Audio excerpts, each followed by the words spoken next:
우리 과거에 이제 교회 2층에 어항이 있지 않습니까? 과거에 어떤 일이 있었냐면 제가 이제 목양실을 가는데 과거에 물고기들이 이제 밖에 튀어나온 사건들이 있었어요. 근데 마침 제가 이제 사무실로 이제 지나가는 도중이어서 이 붕어들이 튀어나온 지 붕어인데 요만한 붕어들인데 붕어들이 튀어나온 지 얼마 안 된 것 같아요. 파닥파닥 거리더라고요. 그래서 제가 어항에 물로 이제 다시 이제 집어서 넣어주니까 이게 뻐끔뻐끔하면 다시 살아나더라고요. 물고기가 가장 안전한 곳이 어디냐면 물이죠, 물. 그 어항 안에 있는 물입니다. 믿음의 사람들이 가장 안전한 곳이 어디입니까? 바로 하나님 아니죠, 하나님만. 네, 아멘. 사랑하는 성도님들, 주님 안에서 하루를 잘 지내셨나요? 우리 학생들 어떻게 주님 안에 잘 지내셨나요? 날이 더워가지고 힘들죠, 그죠? 그래도 주님 안에 있을 때에 그것이 에어컨 바람에 있는 것처럼 시원한 줄 믿습니다. 주님 밖에 사람들은요, 물고기 밖에 나온 것처럼 아무 소망이 없는 삶을 살아가죠. 의미 없는 삶을 살아갑니다. 그러나 우리 주님 안에 있다는 것은 주님 안에 있는 사람들이 문제가 해결되고 어떤 문제가 없는 것이 아니라 여전히 문제 속에서도 변함없이 하나님 안에서 참된 자유와 평강을 얻는다는 것입니다. 그것이 바로 믿음이죠. 우리가 살아가는 하루하루의 삶은 가장 안전한 삶, 안전하며 가장 의미 있는 삶은 주님 안에 있는 삶인 줄 믿으시기 바랍니다. 우리의 삶의 각자 환경은 다를지라도요, 어떤 상황이라도 괜찮습니다. 혹시 우리 환경이 마치 물 밖에 있는 물고기처럼 그런 환경입니까? 그런 상황입니까? 이 시간에 주님의 은혜가 우리 심령 가운데 거한다면 물 밖에 삶의 생명 없는 상황에서 다시 생명의 물속으로 집어서 넣어주시는 풍성함이 우리 가운데 임할 줄 믿습니다. 이 땅에 살아가는 사람들은요, 위기 연속적인 삶을 살아갑니다. 우리도 마찬가지죠. 어떤 사람에게는 건강의 문제, 어떤 사람에게는 마음의 문제, 어떤 사람에게 관계의 문제, 어떤 사람에게 물질, 사업, 직장, 자녀 여러 가지 부분들 속에서 문제가 있습니다. 전 세계적으로 보면 어떤 문제가 있습니까? 전쟁이 있고 여러분 여전히 전염병, 예측할 수 없는 자연 환경들 여러 가지 부분들이 있지 않습니까? 수많은 위기들이 문제들이 우리 앞에 있다라는 것이에요. 그러나 분명한 것은 그 위기 속에서 믿음의 사람들은 한 가지 선택을 해야 된다는 것입니다. 그 위기 속에서 그 고난 속에서 사실은 우리가 어떤 것을 선택해야 되는데 믿음이라는 것이 무엇이냐면 고난 속에서 즉각적으로 드러난다는 것입니다. 어떤 선택을 하냐에 따라서 달라지죠. 첫 번째, 우리가 두 가지 중에서 한 가지 결정해야 되는데 우리는 어떤 결정을 할 것입니까? 육신의 결정을 할 것인지 아니면 성령을 따라 반응할 것인지. 우리는 이 결정을 해야 돼요. 육신에 따라 반응할 것인지 성령을 따라 반응할 것인지. 오늘 이사야 말씀인데 오늘 말씀은요, 그 이사야 선지자가 남유다에게 남유다 이제 위기가 찾아오는데 위기가 찾아올 것을 미리, 고난이 찾아올 것을 미리 선포하면서 예언의 말씀을 선포하는데, 오늘 본문의 시대적 배경이 어떤 것이냐면 BC 722년에 아수르 사내드림 2세가 북이스라엘 공격했어요. 그래서 북이스라엘 공격하니까 이 아수르의 공격을 받은 북이스라엘이 멸망을 당합니다. 그 멸망을 당할 때에 그때에 하나님의 백성들의 결말, 그러니까 하나님을 떠난 백성들의 결말이 어떤 것인지 남유다는 그것을 보고 깨달았어야 되는데 그것을 깨닫지 못하고 있던 남유다에게 오늘 이사야 선지자는 너희들 여전히 그런 어떤 변화 없는 그런 삶 속에서 빨리 변화해야 된다. 그렇지 않으면 너희에게도 심판이 임할 것이다라는 심판의 메시지를 전하는 오늘 본문이 그런 어떤 배경 속에 있습니다. 오늘 3, 4절 한번 보겠습니다. 3, 4절 우리 다 같이 한번 읽어보겠습니다. 시작. 내가 너를 사면으로 둘러 진을 치며 너를 애워 대를 쌓아 너를 치리니 내가 낮아져서 땅에서 말하며 내 말소리가 낮게 티끌에서 날 것이라. 내 목소리가 신접한 자의 목소리 같이 땅에서 나며 내 말소리가 티끌에서 짖거리리라. 아멘. 여기서 내가가 무슨 말이야? 내가가 하나님이시죠. 하나님. 너를이라는 것은 이스라엘 백성들을 말하는 것입니다. 특별히 이스라엘 성을 말하는 것인데 아수르 군대가 남유다를 쳐들어오는데 어떻게 그들을 공격하냐면 예전 전투는 어떤 전투냐면 예전에 과거의 전투는 공성전이라고 해가지고 성을 점령하기 위해서 공격하는 싸움이라는 것입니다. 공성전. 예루살렘 성 높이가 굉장히 높잖아요. 예루살렘이 높지 않습니까? 그 높은 산 위에 세워진 성이기 때문에 그 성을 점령하기 위해서 적군들이 뭘 쌓냐면 토성을 쌓는 거예요. 그래가지고 더 높은 곳에서 공격하기 위해서 오늘 본문 속에서 이렇게 성벽을 쌓는다고 말하죠. 그것을 말씀하는 것인데 오늘 본문 속에서 3, 4절에 뭐라고 말하냐면 내가 너를 사면에 둘러 진을 치며 너를 에워싸가지고 너를 친다라고 얘기합니다. 그러니까 그것이 무엇이냐면 아수르 군대가 남유다 유다 백성들을 이렇게 공격할 것이라고 말하는 것이에요. 결국은 그 아수르의 침공이 강력하게 너에게 임할 것이라는 오늘 강력한 그 심판의 메시지를 선포하고 있는 것입니다. 우리가 구약 성경 제가 설교할 때 말씀드리지만 이 심판의 메시지는 항상 그 안에 뭐가 있냐면 회복하라라는 돌아오라라는 하나님의 회복의 메시지가 담겨 있음을 우리는 알아야 될 줄 믿습니다. 사랑하는 성도님들, 우리가 살아가는 삶에는요 늘 각자의 삶 속에 개입하시는 우리를 향한 하나님의 메시지가 있어요. 오늘도 본문 속에서 유다 백성들에게 하나님이 개입하시는 이렇게 아수르 군대를 통해서 그들을 심판하시는 그들에게 선포하신 하나님의 메시지에 의미가 있다는 것입니다. 우리를 향한 하나님의 메시지가 있는데 그것을 읽어내는 것이 굉장히 중요한 것입니다. 이것이 중요한 이유는 무엇이냐면 인생의 모든 회복과 치유는요 하나님 마음을 깨달은 것부터 시작됩니다. 아멘. 여러분 하나님 마음을 깨닫고 그분의 뜻을 거할 때 우리 심령 가운데 참 평안이 거하고 진정한 마음의 회복이 임하는 것이요. 저는 이 시간이 무엇이라고 생각하면 바로 이 시간이 바로 이 예배라고 생각합니다. 이 땅에 많은 그리스도인들이 예배 가운데 나아가죠. 여러분 그러나 중요한 것은 예배의 행위가 중요한 것이 아닙니다. 우리가 예배를 드리는 것 이것이 중요한 것이 아니에요. 예배를 어떻게 드리냐가 중요한 것입니다. 이 땅에 많은 그리스도인이 아까도 말씀드렸지만 예배 가운데 나갑니다.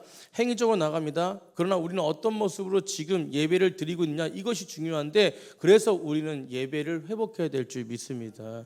예배의 행위만 있는 마음이 전혀 없는 이스라엘 바라보면서 이사야는 선포하고 있는 것이 오늘 너희들 그것을 회복하지 않으면 너희들 어떻게 되느냐 너희들은 심판에 임하게 되고 아수르한테 완전히 끝날 것이다라는 그런 어떤 심판의 메시지를 선포합니다. 그래서 오늘 1, 2절에 그 말씀을 하는 거예요. 우리 1, 2절 한번 읽어보겠습니다. 다 같이 시작. 슬프다 이스라엘이여 아리엘이여 다윗의 진친 성읍이여 해마다 절기가 돌아오려니와 내가 아리엘을 괴롭게 하리니 그가 슬퍼하고 애곡하며 내게 아리엘과 같이 되리라. 우리 1절에 뭐라고 선포합니까? 슬프다라고 선포합니다. 슬프다. 누가 슬픈 것이에요? 하나님이 슬픈 것입니다. 하나님이. 왜? 이스라엘의 마음 없는 예배를 바라보면서 하나님이 슬퍼하고 계시는 것이에요. 오늘 우리의 예배 모습은 어떻습니까? 우리의 예배를 보면서 하나님이 기뻐하시는 예배가 되고 있습니까? 하나님이 기뻐하시는 예배는 우리의 모든 걱정 근심을 내려놓고 주님을 의지하는 예배인 줄 믿으시기 바랍니다. 마음으로 드리는 것이에요. 오늘 본문 속에서 아리엘이 계속 반복되죠. 아리엘이라는 뜻은 두 가지 뜻이 있습니다. 첫 번째는 아리엘은 뭐냐면 하나님의 사자, 즉 하나님의 사자라는 것은 예루살렘 성을 뜻하는데 사자, 엘 하나님이라는 뜻이에요. 첫 번째는 하나님의 사자고 두 번째는 번제의 단, 바닥이라는 뜻이다. 번제의 단, 바닥. 두 번째 뜻인데 이 이스라엘을 아리엘이라고 말하는데 첫 번째 1절에 말하는 아리엘이 바로 그것이요. 그러니까 두 가지 의미가 있는데 1, 2절의 아리엘이 달라요. 1절의 아리엘은 어떤 것이냐면 바로 예루살렘 성을 뜻합니다. 하나님의 사자 예루살렘 성. 그것은 바로 무엇입니까? 예루살렘 성은 예루살렘이 열방 가운데 하나님의 놀라우심을 선포하는 백성들이 되어야 된다는 것이에요. 아멘. 여러분 1절에 선포한 것은 무엇입니까? 슬프다 아리엘이여 아리엘이여. 이것은 이스라엘의 성이라는 것이요. 이스라엘 성이여 다윗의 진친 성읍이여 해마다 절기가 돌아오려니와. 이것은 어떤 것이요? 다윗의 진친 성읍이라는 것은 다윗이 과거에 하나님께서 다윗을 통해서 하나님의 성을 세우시고 이스라엘 성을 세우시고 이스라엘을 성을 통해서 주변의 많은 심령들이 하나님의 이름을 선포했습니다. 아멘. 그 선포한 놀라운 은혜가 예루살렘 그 다윗성 가운데 온전하게 임했는데 지금 오늘 그 부분 속에서 이 하나님의 구원을 선포하고 하나님의 놀라우신 영광을 선포하는 그 이스라엘 성이 가장 영광스러웠던 다윗을 통해서 영광스러웠던 이스라엘 성이 언제나 변함없이 아름답게 하나님을 예배했던 성이 지금 아름답지 못하다는 것입니다. 결국은 그래서 오늘 변함없이 하나님을 예배한 아름다운 성이 그 하나님을 예배하지 않고 아름다운 성이 되지 않았기 때문에 2절에 내가 아리엘을 괴롭게 하리니 그가 슬퍼하고 애곡하며 내게 아리엘과 같이 되리라 라고 하는 것처럼 이것은 뭡니까? 어떤 것이냐면 바로 두 번째로 눈물을 흘리는 애곡한 성이 될 것이라는 것이에요. 여러분 예수님께서 감람산을 바라보시면서 그 땅을 바라보시면서 감람산에서 그 예루살렘 성을 바라보시면서 그 예루살렘 성을 바라보시면서 슬퍼하며 눈물을 흘리셨습니다. 왜 그러냐면 타락한 성이라서. 타락한 성. 어떤 성이라고요? 타락한 성. 여러분, 예수님을 메시아로 알아보지 못하는 타락한 성, 그래서 오히려 예수님을 죽이려는 타락한 성을 보시면서 슬픔에 눈물을 흘리시는 모습, 여러분, 그것이 오늘 이 슬프다라고 시작하면서 말씀하는 하나님의 마음 아닌가 생각합니다. 여러분, 그곳에서 정말로 하나님을 높이며 하나님의 이름을 외치며 하나님의 백성답게 서 있어야 될 그 성이 완전 타락해서 하나님의 영광을 잃어버린 성이 되었다는 것이에요. 여러분, 그래서 하나님의 사자가 되어서 주변에 많은 심령들을 살리는 그 아리엘과 같은 그 성이 지금은 완전히 타락한 성으로 하나님을 알아보지 못하고 하나님의 뜻을 모르는 성으로 변했다는 것입니다. 여러분, 이 성이 또 다른 뜻으로 의미로 번제의 바닥이라는 뜻이 있는데, 두 번째로 번제의 바닥이라는 뜻이 있는데, 하나님의 성, 예루살렘의 성 말고 또 다른 의미가 번제의 바닥이라는 뜻인데, 이것은 무슨 말씀이냐면 하나님의 희생 제물을 번제단에 올려놓지 않습니까? 짐승을 올려놓으면 그 바닥을 아리엘이라고 불린 것이, 짐승을 올려놓으면 그 번제단에 피가 흐르고 그리고 불로 살리게 됩니다. 그것처럼 지금 두 번째 의미는 무엇이냐면 결국 이렇게 타락한 성이 불사르게 되어진다는 것이에요. 여러분, 이 아리엘이라는 뜻이 두 가지가 담겨 있습니다. 결국은 하나님의 영광을 올려드려야 할 성이 그렇게 영광을 올려드리지 못하고 타락한 백성으로 자신의 뜻대로 살아가는, 온전한 예배로 마음을 드리지 않고 종교생활로 살아가는 그들에게 결국은 뭐예요? 심판의 메시지, 그 아리엘, 불이 임할 것이라는 그 번제단의 메시지를 오늘 전하고 있는 것입니다. 사랑하는 성도님들, 그리스도인에게 세상에서 가장 영광스러운 존재는 그리스도인으로 부름받았다는 것입니다. 아멘. 하나님의 자녀가 되었다는 것이 가장 영광스러움이죠. 그렇다면 우리는 그 영광스러움을 우리를 통해서 드러나야 될 줄 믿습니다. 창세전에 하나님께서 우리를 부르시고 그리고 무엇입니까? 선택하시고 예수님을 통해서 구속하셨습니다. 그리고 우리 심령 가운데 뭘 보내주셨어요? 성령을 보내주셨죠. 그 성령의 사람은, 성령의 사람이라는 것이 뭐냐면 하나님이 함께 하시는 성전이라는 뜻입니다. 여러분, 하나님의 뜻이 온전하게 나를 통해서 드러날 때 성령이 충만한 것이에요. 아멘. 여러분, 그런데 그런 영광스러울 자리, 우리의 삶의 번제단이 바닥처럼 심판의 소리가 됐다. 심판의 소리가. 여러분, 왜 그럴까요? 왜 그럴까요? 왜 심판의 메시지를 선포하고 있는 걸까요? 제가 아까 말씀드렸듯이 심판의 메시지를 선포하는 것은 빨리 너는 회복해야 된다는 선포입니다. 여러분, 오늘 예배 가운데 우리가 어떤 상황일지라도, 어떤 상황과 환경일지라도 결국 다 상황이 환경이 다르지만 하나님께서 우리에게 말씀하시는 것은 한 가지예요. 그 상황과 환경 속에서 너의 마음을 회복하라. 우리 옆에 분과 그렇게 인사했으면 좋겠습니다. 마음을 회복합시다. 아멘. 그래서 우리가 하나님께 회복할 것을 13절에 이야기하고 있어요. 13절 한번 읽어보겠습니다. 우리 다 같이 한번 읽겠습니다. 시작. 주께서 이르시되 이 백성이 입으로는 나를 가까이하며 입술로는 나를 공경하나 그들의 마음은 내게서 멀리 떠나나니 그들이 나를 경외함은 사람의 계명으로 가르침으로 받을 슬뿐이라. 아멘. 나를 경외함은 누구의 계명으로 한다는 거예요? 사람의 계명으로 한다는 것입니다. 결국 이 말씀은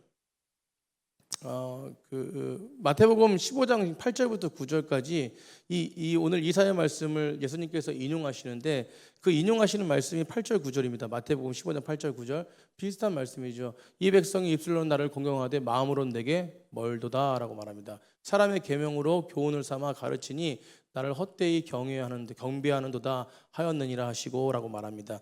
이것은 바리새인들 찾아와가지고 어떤 배경이냐면, 바리새인들이 찾아와서 왜 장로들의 전통을 지키지 않느냐, 왜 손을 씻고 뭘 먹지 않느냐, 먹을 때 왜 아무것도 하지 않느냐, 아무런 행위를 하지 않느냐라고 말할 때 오늘 본문을 인용한 것입니다.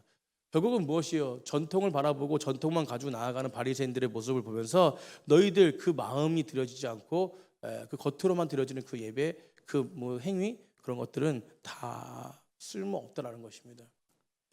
예배드림은, 삶의 예배드림은요, 신령과 진정으로 나아가는 예배는요, 그 안에 뭐가 반드시 임하냐면 깨달음이 임합니다. 여러분, 삶의 예배는 신령한 진정으로 하나님께 온전하게 나아가는 예배는요, 그 안에 고백이 있습니다. 아멘. 그리고 그 안에 결단이 있어요. 결국은 무엇입니까? 삶의 열매를 맺습니다. 여러분, 우리가 하나님의 말씀에 선다르고 하나님의 말씀 가운데 우리가 변화된다는 것은 우리가 세상 가운데 나아가서 우리의 삶이 하나님의 영광을 드러내는 삶이 된다는 것이에요. 오늘 특별히 이스라엘 백성들은 그런 마음이 없다는 것입니다. 그런 모습이 없다는 것이요. 그냥 입술의 고백만. 여러분, 우리는 회복해야 될 줄 믿습니다. 그리스도 안에 거한다는 것이 무엇입니까? 새롭게 되었다는 것이에요. 새로운 피조물이 되었다는 것이 아닙니까? 우리는 그리스도 안에서 뭡니까? 새로운 피조물입니다. 아멘. 여러분, 이것은요, 마음으로 드려지는 매일 삶 가운데 하나님을 바라보는 사람이 되었다는 것이에요. 여러분, 히스기야 왕이요, 남유다를 다스릴 때였습니다. 남한국 유다 백성들은요, 언제나 변함없이 하나님께 예배를 드리고 제사를 드리는 백성이었어요. 히스기야 왕 때도 마찬가지였어요. 그런데 문제가 뭐냐면 늘 형식적으로 제사를 드리고 예배를 드렸습니다. 그래서 히스기야가 많은 개혁을 하지 않습니까? 그래서 하나님께서요, 그런 어떤 히스기야에게 너 이렇게 형식적으로 드려지는 그 백성들, 그 마음으로 드려지지 않는 백성들, 이 예배에 회복을 해야 된다고 선포합니다. 그리고 또한 그 당시에 선지자 이사야를 통해서 그런 선포를 하고, 히스기야는 그 선포를 말씀을 듣고 권면을 들을 때 온전하게 하나님께 예배하는 왕이 되어져요. 그러니까 그 왕이 그렇게 예배를 드려지니까 결국 백성들이 뭡니까? 모든 전체가 다 그 영향을 받아가지고 하나님께 예배를 드리기 시작합니다. 여러분, 열왕기하에 실질적으로 이 사건이 기록되어 있는데, 남유다를 사내드림 그 공에 수많은 사내드림 사람들이 수많은 대군을 이끌고 나올 때요, 히스기야 왕은요 철저하게 하나님 앞에 군사를 모집하거나 창과 칼로 병거를 소집해가지고 그 적군에게 대적한 것이 아니라, 히스기야는 철저하게 하나님이 원하신 뜻이 무엇인지 먼저 알아봤습니다. 아멘. 여러분, 하나님은 그렇게 하나님께 온전하게 나온 히스기야를 통해서 그 백성들을 통해서요, 하나님이 어떻게 만드시냐면 그 상황을 완전히 역전시키세요. 패배할 수밖에 없는 그 이스라엘 백성들 전쟁 가운데 하나님은 완전히 역전시킵니다. 여러분, 우리는 중요한 게 무엇이냐면, 예배가 중요한 게 무엇이냐면, 삶이 중요한 게 무엇이냐면 진실된 모습으로 하나님 앞에 맡기고 나아가는 것이에요. 여러분, 이게 예배인 줄 믿으시기 바랍니다. 여러분, 이게 기도인 줄 믿으시기 바랍니다. 어떤 상황에도 중심으로 하나님을 부르는 거예요. 아멘. 여러분, 오래 기도했다고 하나님의 응답이 떨어집니까? 절대 아닙니다. 내 마음이 1분 1초라도 하나님께 정성을 들이지 않는다면 결국 그 정성이 무엇입니까? 진실이에요. 진실. 여러분, 거룩함이 무엇입니까? 내 있는 모습 그대로 하나님 앞에 나아가는 것이 거룩함입니다. 아멘. 여러분, 이렇게 나아갈 때 하나님의 주권을 인정하며 믿음으로 온전하게 내 마음을 회복할 수 있는 시간이 되어지는 것이에요. 사랑하는 성도님들, 우리 인생의 모든 상황과 환경, 여러 가지 아픔과 고통, 기쁨, 행복, 이 모든 것들은 다 누구 손에 있냐면 하나님 손에 있습니다. 아멘. 여러분, 하나님의 주권 안에 있는 것을 인정하며 주님께 온전하게 나아갈 때 소망이 있는 것이에요. 여러분, 우리가 인생을 살면서 우리가 반드시 깨닫고 알아야 될 아주 중요한 한 가지는, 하나님이 개입하시면, 아멘, 한순간에도 모든 것이 역전될 수 있습니다. 여러분, 이 두 가지 의미가 있는데, 한순간에도 역전된다? 여러분, 내 인생이 견고해 보이고 단단해 보여도 하나님이 개입하시는 순간 한순간에 무너질 수 있다는 다른 뜻이 있어요. 첫 번째 의미가 이겁니다. 또한 반대 의미로, 아무리 상황이 절망적이고 아무리 소망이 없어 보여도, 더 이상 꿈이 없고 더 이상 절망적으로 아무것도 보이지 않는 것일지라도 하나님이 개입하시면 순식간에 하나님은 역전시키십니다. 여러분, 두 가지 의미가 있는 거예요. 여러분, 하나님께서 그것을 깨달으라고 말씀하고 있는 거예요. 여러분, 그래서 잘 보십시오. 하나님이 이사야를 통해서 1절부터 4절까지, 오늘 본문의 1절부터 4절까지 분명하게, 너희들은 이런 백성인데, 너희들은 하나님을 찬양하고 하나님을 바라보는 백성인데 너희들 왜 형식적으로 이렇게 나아가냐? 그렇게 하면서 하나님의 심판을 이야기하면서, 너희들 이렇게 심판할 것이다. 아리엘, 정신 차려. 너희들 번제당해서 한 번에 그냥 불태워버린다. 정신 차려 제발. 하나님께 마음을 회복하고 마음을 변화되고 마음으로 하나님 바라봐야 된다라고 말하면서, 그러면서 갑자기 5절부터 8절까지 바뀝니다. 그렇게 심판이 임할지라도. 그래서 5절에 뭐라고 하면, 5절에 한번 읽어보세요. 5절 시작. 그럴지라도. 여러분, 그럴지라도 뭐냐면은, 그 대적으로 말미암아 너희들이 완전히 심판의 멸망을 당하는 그 상황이 이렇게 맞닥뜨릴지라도, 그 상황에 접할지라도라는 것이에요. 여러분 앞에는 18만의 대군이 있습니다. 그렇게 앞에 그런 부분 속에서 있을지라도 내 대적의 무리는 세미한 티끌 같고 뭐 같대요? 티끌 같대요. 하나님께서 개입하시면 그들은 티끌 같대요. 강포한 자의 무리는 뭐요? 날아가는 겨 같대요. 여러분 하나님이 갑자기 이 일이 순식간에 일어난다. 하나님이 개입하시면 순식간에 이런 일들이 일어난다 안 일어난다? 일어난다라고 갑자기 선포하고 있는 것입니다. 여러분 변하는 것이죠. 실제로 여러분 이 상황을 열왕기하 19장에 읽어보면요, 아스투르 왕이 보낸 랍사게라는 군대 장군이 편지를 씁니다. 어떤 편지를 쓰냐면 예루살렘 성 앞에서, 너무 높은 성 앞에서 한 번도 정복해보지 못한 성 앞에서 이 랍사게가 협박이에요. 협박. 뭐 어떻게 협박하냐면 그 내용이 어떤 것이냐면 우리 아스투르 왕의 손으로 지금까지 한 번도 성을 점령해보지 못한 적이 없다. 너희들이 믿는 어떤 신이 있을지라도, 그게 하나님일지라도 결국은 그 신이 너희를 구원할 수 없다. 항복해라. 여러분 이런 선포를 합니다. 히스기야가 그 편지를 읽고 화가 났어요. 여러분 아까도 말씀드렸지, 화가 났으니까 뭐래요? 군사를 모집하고 돌진하는 게 아니라 이가 화가 나가지고 뭐라냐면 하나님! 무릎 꿇어요. 무릎 꿇어. 하나님을 모욕하는 저들을 주님 살아계심을 드러내 보여주세요. 여러분 그렇게 하고 무릎을 꿇어 성전에 가서 무릎을 꿇습니다. 밤새워 눈물을 흘려 기도합니다. 살아계신 하나님의 능력을 보여주십시오. 아멘. 여러분 그렇게 기도하면서 하는 것이 바로 열왕기하 19장 15절부터 19절까지. 그리고 그날 밤 아까도 말씀드렸던 그 역전이 일어납니다. 밤에 아주 강력한 전염병이 돌기 시작해요. 여러분 18만 5천 명이 하룻밤 사이에 다 죽습니다. 그래서 오늘 본문에 순식간에 갑자기 일어난 일이 바로 이런 일들이에요. 여러분 오늘 말씀을 통해서 여러분 누구도 예측할 수 없는 놀라운 일들을 행하신 하나님을 바라보게 되는데, 그 바라본 백성을 통해서 성도님들 하나님은 놀라운 은혜들을 지금도 이루어 가시고 계신다는 것입니다. 여러분 마음을 다해서 하나님을 예배하고 인생의 주권이 하나님께 있음을 고백하고 선포할 때 우리의 삶이요 고통스럽게 만드는 인생의 현실들처럼 그런 부분들이 많지만 결국 하나님이 개입하신다면 한밤의 꿈처럼 한밤의 환상처럼 사라지게 될 것입니다. 아니 사라지지 않더라도 우리 마음 가운데는 참된 평안이 임할 것입니다. 그게 바로 하나님의 개입하신 능력인 줄 믿으시기 바랍니다. 우리가 해야 할 일은 히스기야처럼요 하나님 앞에 들어가서 마음을 다해서 우리 중심을 회복하고 마음을 회복하는 것이에요. 이 모든 것이 하나님의 주권 안에 있습니다. 하나님의 손 안에 있습니다. 고백하며 믿음으로 나아갈 때에 한밤의 꿈처럼 하나님은 단 한 번의 역사하시는 놀라운 역사를 우리는 맛볼 수 있다는 것입니다. 오늘도 변함없이 하나님을 예배하는 백성들, 우리 학생들도 그렇고 우리가 모든 부분 속에서 여러 가지 환경과 상황이 있지만 그럼에도 불구하고 하나님을 의지하며 나아갈 때에 하나님의 놀라우신 은혜를 경험할 수 있다고 저는 믿습니다. 여러분 인생의 모든 주관자는요 누구시냐면 바로 하나님이십니다. 오늘의 모든 일들도 하나님이 개입하시고 계시고 내일의 모든 일들도 개입하고 계세요. 그런데 중요한 건 하나님 앞에 마음을 놓고 기도하는 백성들은요 이게 하나님이 개입하시는 것이구나라고 깨닫는 은혜가 있고, 여러분 기도하지 않은 백성들은 하나님의 개입하심에도 불구하고 하나님의 개입하심을 깨닫지 못하는 것이에요. 믿음의 사람들은 왜 승리할 수 있냐면 모든 것이 하나님의 주관 아래에 있다는 것을 믿기 때문에 그렇습니다. 그렇기 때문에 하루하루 살아가면서 여러 가지 부분 속에서 하나님이 개입하시는 놀라운 하나님의 역사를 경험하고 나아갈 수 있는 것이에요. 오늘도 그런 은혜가 우리 가운데 있기를 간절히 축복합니다. 주님은 언제나요 우리와 함께 하십니다. 여러분 제가 2년 전인가 3년 전에 폭우로 인해 가지고 그 집이 이렇게 무너져 버렸어요.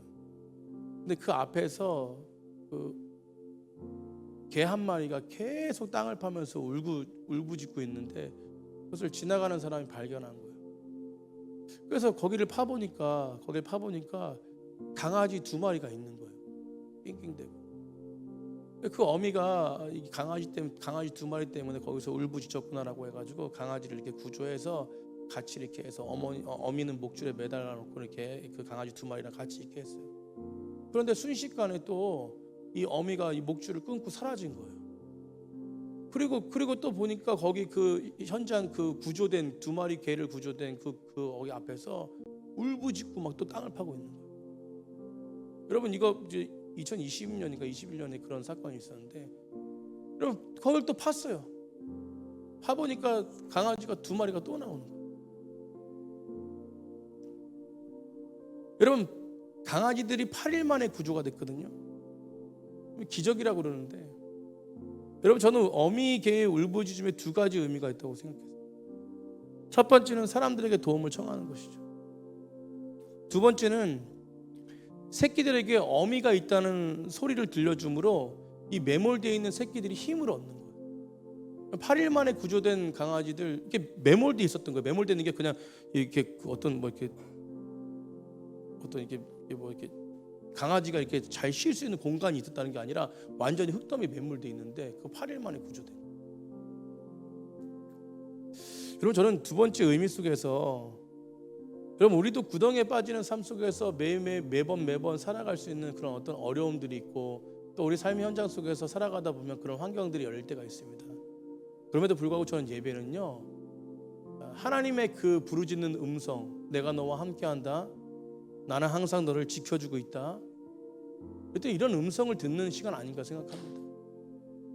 오늘 하나님께서 이스라엘 백성들에게 심판의 메시지를 전했지만 그 심판의 메시지 가장 깊은 이면에는 하나님이 빨리 돌아오라는 하나님의 회복의 메시지가 있는 거예요. 여러분 하나님을 바라보면서 다시 부르짖을 때 히스기야 왕처럼 그렇게 부르짖을 때 하나님이 회복시켜 주셨던 것처럼, 오늘 우리의 삶 가운데 여러 가지 환경들과 상황들이 있지만 결국 그 삶 속에서 하나님께 외치는 자에게 하나님은 은혜를 허락하실 줄 믿습니다. 우리 학생들도 개강을 앞두고 있고 이제는 학업에 나아가고 여러 가지 상황들이 있겠지만, 그럼에도 불구하고 그 속에서 나와 함께 하신 하나님을 믿고 나아간다면 저는 또 하반기 한 학기도 우리 학생들이 그 가운데 승리하는 삶 그리고 기쁨의 삶을 살아갈 줄 믿습니다.